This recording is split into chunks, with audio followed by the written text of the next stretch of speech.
Le 23 avril 2026, j'ai été invité à la cérémonie dont je rêvais d'être invité un jour, pour la deuxième fois de ma vie. Et c'était tellement exceptionnel, je me suis dit c'est sûr que cette fois je devrais vous vlogger ça. Ce que j'ai fait, donc j'ai pris ma big caméra, le métro, pour traverser tout Paris direction le pont de Sèvres, pour vous faire le meilleur vlog possible des Flammes 2026. On y est, aux Flammes. C'est les Flammes 2026. Bouscapé, regarde, la cérémonie des cultures populaires. Tu sais comment ça se déroule ou pas la suite là? Comment ça se passe là? Comment ça se déroule? Actuellement, il y a le tapis rouge, les artistes, les influenceurs, les créateurs de contenu arrivent. Ça commence à se remplir.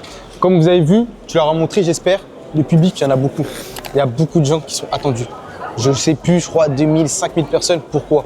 Parce qu'on a agrandi la fosse. Aïe aïe aïe! On a agrandi la fosse. Ah mais là tu fais vraiment la pub frérot, c'est pour Repas Philo, c'est pas pour... Pas grave, moi je me la donne à tout le monde. Globalement, j'avais ma caméra, mais accès à aucun coulisses, aucune interview de prête, ni même un seul angle par rapport à l'événement. Oui, ça manque clairement de professionnalisme cette histoire, et ça va pas beaucoup plaider en ma faveur si je te dis que j'avais jamais fait de vlog sur YouTube avant. Et que cette caméra, je suis même pas sûr de savoir vraiment l'utiliser. Moi, je me suis mis dans la merde, mais heureusement, j'ai croisé un YouTuber de légende. Donc je me suis dit qu'on aurait sûrement une bête de séquence, une autre tête à mettre sur la miniature pour un peu plus de buzz. Et comme on est tous les deux débousillés quand on se croise, soit on parle de rap, soit on parle de ça. Le recuit des anciens. C'est rouge. Oh là là, qu'est-ce que je dois te dire?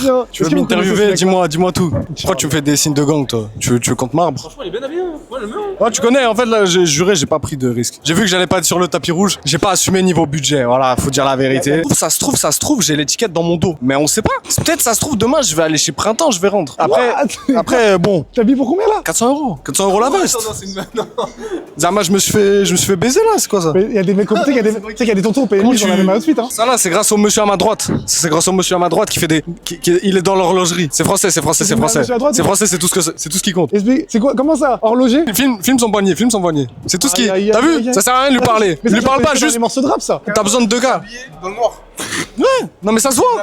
Ça se voit. Quand tu le connais tous les jours, ça se voit. Et le mec à côté, c'est une moulin. Vous avez forcément déjà vu sa tête quelque part. Et si vous l'avez pas vu, parce qu'en théorie, c'est censé être un homme de l'ombre. Et qui fait énormément pour cette culture. D'ailleurs, y a pas à dire, mais c'est vrai que moi j'ai fait mon petit effet aussi. Ah les gars, deuxième édition, on a sorti le budget. Je me suis dit, fallait que je sois classe, beau gosse. Vous avez même fait un vlog sur TikTok pour vous montrer ma recherche de tenue. Et je peux dire que la haute société du rap France a validé cette tenue. Je flex un peu. Non, c'est propre. Franchement, C'est ça. c'est beau. Nickel clean. Voilà. C'est beau, c'est fort. Oh, t'as dégainé Vla la Vesta. Comment il s'appelle le dictateur nord-coréen? Arrête. Oh là là, beau gosse. T'es frère. T'es en mode. Il a été dit en cœur celui-là. T'es en mode Jujutsu Kaisen un peu. Ah t'as vu? J'avoue, c'est ça que t'avais mis dans la story et tout, Exactement. ouais. T'as fait le bon choix, J'ai t'as fait le bon choix. Ouais, j'ai une question un peu égocentrique. T'en penses quoi de mon outfit? C'est vraiment beau, hein? Non, c'est vraiment bien. Hein? Mais tu sais ce qui fait que tu es un 10 sur 10? Ouais. C'est ton aura, mec. C'est moi? Et c'est là où, si t'as eu le courage de tenir jusqu'à là, parce que t'as kiffé la miniature ou le titre, tu te dis, mais enfin Meryl! Ok les gars, c'est le moment de vous avouer un truc. En 2025, La Dame, ça a été un de mes projets préférés. Je suis ultra fan de cette meuf. Donc déjà qu'elle me dise que je suis beau gosse et que j'ai de l'aura, elle chétane. Mais je vous ai dit que j'ai rien préparé en interview. Je suis avec mes potes et on vient me demander ça. Là c'est là. En gros, là on doit rentrer. Mais on est juste trop en retard je crois. On est là. Oh, comment ça va mon gars? Tranquille, impeccable. Tu vois, j'ai un interview, je suis chaud. Ça propose des interviews directes. Ça va, tu vas bien? Enchanté au bas.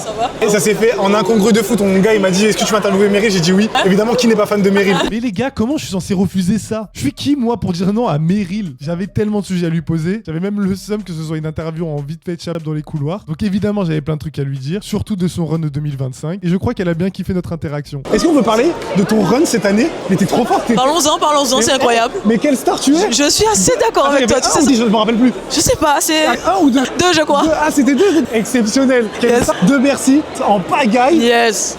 La star du pays. Yeah, man. Tournée de festival incroyable. Moi, je t'ai vu à Yard. J'ai trouvé ça. T'inquiète, incroyable. C'est Quand les filles sont montées pour danser, elles m'ont gracié. Et ce qui est dingue, c'est que moi, je la vois quand elle arrive. Du coup, je suis pas du tout au courant de ce qui se passe après. Je regarde toute la cérémonie et il se passe ce moment de fou malade. La meuf clôture un peu son arc 2025 avec ça.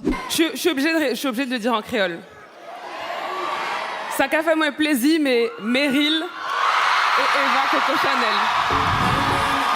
Ce que tu vois là, c'est pas des larmes de tristesse. C'est les larmes de quelqu'un qui a beaucoup trop donné pour cette musique. La go, elle fait du son depuis plus de 10 piges. Ça a été un rêve de gosse. Quand ça n'a pas été ses parents qui lui ont mis des bâtons dans les roues, c'est ses anciennes équipes qui l'ont tout fait pour la saboter. La meuf n'aurait jamais dû percer. Elle est née sur une île francophone, entourée soit d'anglais ou d'espagnols, à des milliers de kilomètres de la capitale. Et dites-vous que déjà comment c'est une galère pour les mecs de Lyon de péter en France. Imagine les gens de Martinique. La go, c'est quand même 2,3 millions d'auditeurs par mois sur Spotify. Un projet mais cataclysmique, un nombre de feats incroyable. incroyable, mais surtout un succès dans sa terre natale qu'elle a dû quitter pour réussir, et elle revient là-bas en héroïne, et la petite cerise sur le ghetto, 3 nominations dans des catégories différentes aux Flammes. Ouais, je crois qu'on peut dire qu'elle a réussi son pari. Hein.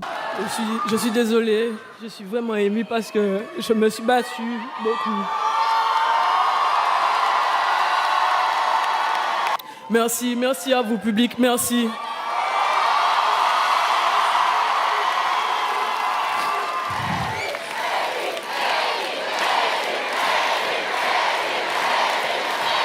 Aujourd'hui, c'est Angélique qui me remet le prix.